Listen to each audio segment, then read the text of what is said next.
Should you buy an exotic car? Exotic cars are fast, loud, and engineered to turn heads. There's something about the sleek lines, the roar of the engine, and the prestige that makes them incredibly tempting. But should you actually buy one? Well, let me be direct. Probably not. For most people, this is a want, not a need. And unless you check two very specific boxes, you're better off keeping that dream exactly where it belongs, in your imagination. Let's talk numbers. A $250,000 exotic car isn't just about the sticker price. There's sales tax, there's insurance that could rival a mortgage payment, annual maintenance costs that cost as much as a family vacation, and of course the depreciation that starts the second you drive it off the lot. Owning an exotic car isn't just a purchase, it's a financial commitment, one that comes with unexpected expenses and more often than not, some form of regret. Now, I'm not saying no one should buy one. If you're someone who meets these two criteria, you can make a case for it. One, you are an automotive enthusiast, not just someone who wants to flex on social media. Someone who truly appreciates the engineering, the craftsmanship, the tradition, the experience.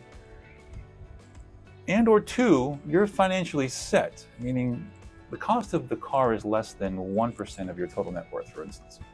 That means that if you have a $25 million net worth, buying a $250,000 exotic car isn't really going to move the needle much. It's a luxury, but it's an affordable one in that context. But even then, the way that the high net worth buy cars is different than how most people do it. Here's the difference. Wealthy individuals don't just buy an exotic car on impulse. They treat it like an asset, not a toy. They tend to buy used. The first owner takes the biggest depreciation hit, so they let someone else pay for that. They tend to buy in cash. No monthly payments, no financing. They store them properly. We're talking about air-conditioned garages, covered, barely driven. They build relationships with mechanics, suppliers, specialists. If something goes wrong, they don't just roll into the nearest dealership. They have a team of experts who help them maintain the car efficiently. They research market trends. They look at limited production lines and special editions and brands that hold their value, because they're thinking about potential future appreciation, not just the driving fun. But here's the thing. Money decisions are rarely just about the numbers. There's emotion involved. If you've always dreamed of owning a Ferrari, it's easy to convince yourself it's a smart purchase. Tell yourself it's an investment, or I deserve this after working so hard. And hey, I get it. But be honest with yourself. Are you buying the car because it makes financial sense or because you want to feel a certain way? If it's the second reason, understand that that feeling is likely temporary. The excitement fades, the bills, they do not. So what should you do if you really want to drive an exotic car? Well, here's my advice. Don't buy one right away. Instead, rent one for the weekend. Drive it, enjoy it, get the thrill out of your system.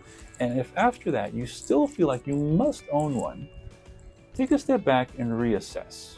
Because the reality is most people are better off putting that money to work elsewhere. Investing in assets that actually grow in value and don't drain your finances, for instance.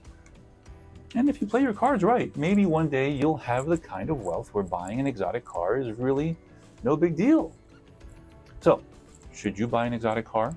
Well, unless you're wealthy enough for it to be an afterthought, or you're so passionate that you don't care about the financial implications, then the answer is probably no.